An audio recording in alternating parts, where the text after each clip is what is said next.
La parole est à Florian Philbon pour le groupe Paris en commun.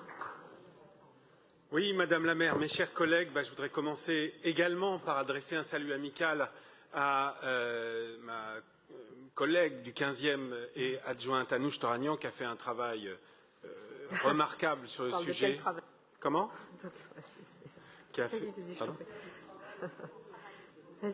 Tout à fait, d'accord. Et qui sera bientôt en travail et on l'encourage et on pense tous à elle dans cette assemblée, mais qui a fait sur... Voilà, on peut l'applaudir et elle recevra, je pense, ses applaudissements à distance, mais qui a fait un travail remarquable sur ces délibérations et on ne peut évidemment étudier cela sans penser à elle.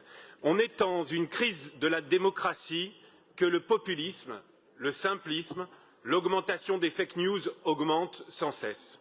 Nous nous désespérons à chaque élection d'une abstention plus forte.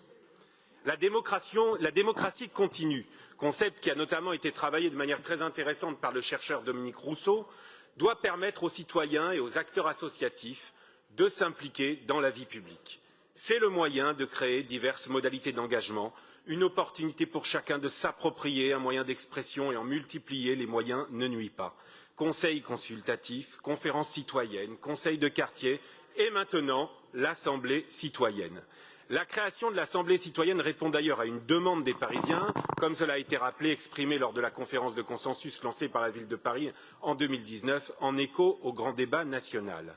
Avec la démocratie continue, l'objectif est de faire intervenir le citoyen tous les jours, et pas uniquement au moment des élections pour participer à l'élaboration de la volonté générale.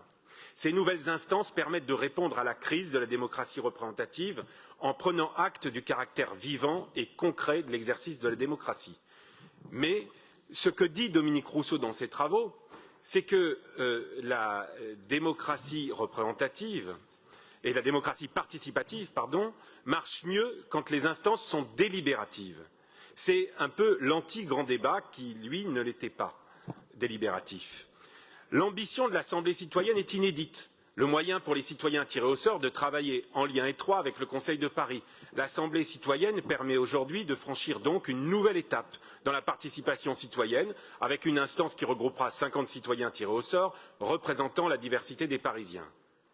Les citoyens de l'Assemblée citoyenne seront des citoyens accompagnés, qui participeront concrètement à la prise de décision.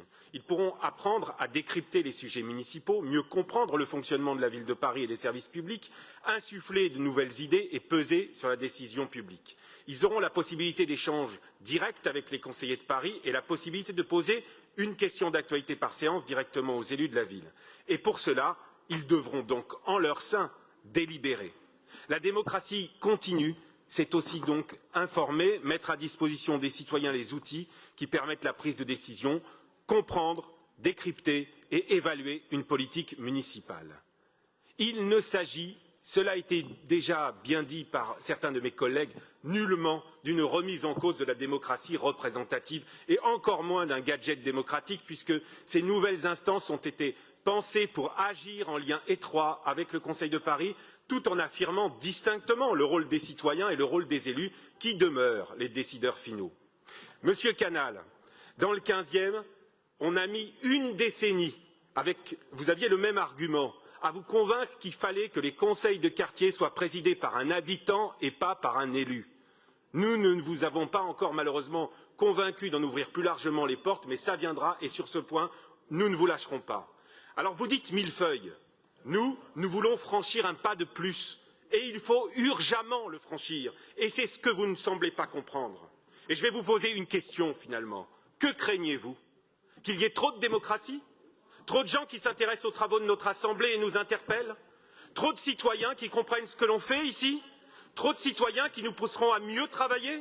Trop de citoyens impliqués dans notre vie publique? Trop de citoyens qui revigorent notre démocratie et comprennent qu'ils peuvent y prendre part?